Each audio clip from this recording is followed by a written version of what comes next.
రోజైతే ఎగ్స్ తోటి ఎగ్ పులుసు చేయబోతున్నా. ఏ విధంగా చేయాలో చూపిస్తారండి. వేసి ఒక కడాయి పెట్టుకొని ఎక్కిన తర్వాత కొంచెం ఆయిల్ వేసుకోవాలి. కొంచెం ఎక్కువ పడుతుందండి ఎగ్ పులుసుకు. కొంచెం మెంతులు వేసుకోవాలి, పులుసు కూర కాబట్టి బాగుంటుంది. కొంచెం జీలకర్ర, ఆవాలు, ఉల్లిపాయలు వేసుకోవాలి.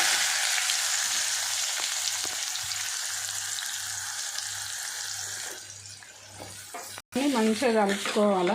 కొంచెం ఉప్పు వేసుకోవాలి, తొందరగా ఉడికిపోతుంది ఉల్లిపాయలు. కొన్ని మూత పెట్టుకొని ఉడకనివ్వాలి. ఉల్లిపాయలు మూత తీసి చూద్దామండి.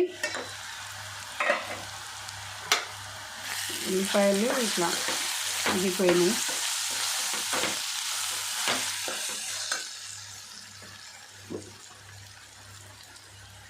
కొంచెం అల్లం వెల్లుల్లి పేస్ట్, కొంచెం కరివేపాకు, పసుపు వేసుకోవాలి. ఇట్లా మంచిగా కలుపుకోవాలి. మంచిగా వేగిన తర్వాత కారం, ముందు ఉప్పు వేసినాం కదండి, చూసుకొని ఇంకొంచెం వేసుకోవాలి. ధనియాల పౌడర్, జీలకర్ర పౌడర్, కొంచెం గరం మసాలా వేసి అన్నీ మంచిగా కలుపుకోవాలి.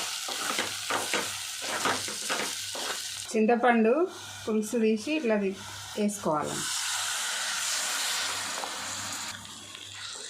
మంచిగా కలిపి ఉడకనివ్వాలి.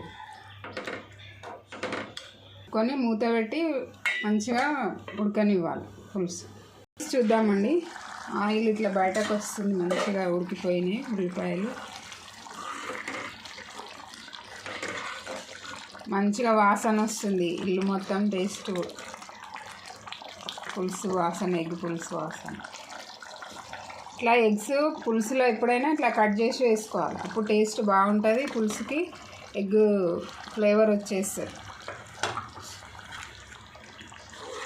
ఇట్లా మొత్తం ఒకసారి కలుపుకొని ఒక 1 మినిట్ ఇట్లా మూత పెట్టుకోవాలి. వేసి చూద్దామండి. అయిపోయింది. నాకు ఇష్టమైన కరివేపాకు చాలా ఇష్టం నాకు. పులుసు కూరలలో కరివేపాకు బాగుంటుంది. మంచిగా వేసుకొని కలుపుకుంటే ఇంతేనండి, అయిపోయింది ఎగ్ పులుసు. మీకు కూడా నచ్చితే చేసుకోండి, చాలా బాగుంటుంది. వేడివేడి రైస్లోకి, చపాతీలోకి బాగుంటుంది. చేసుకోండి. నచ్చితే మీరు కూడా చేసుకొని నాకు సపోర్ట్ చేయండి. Thank you.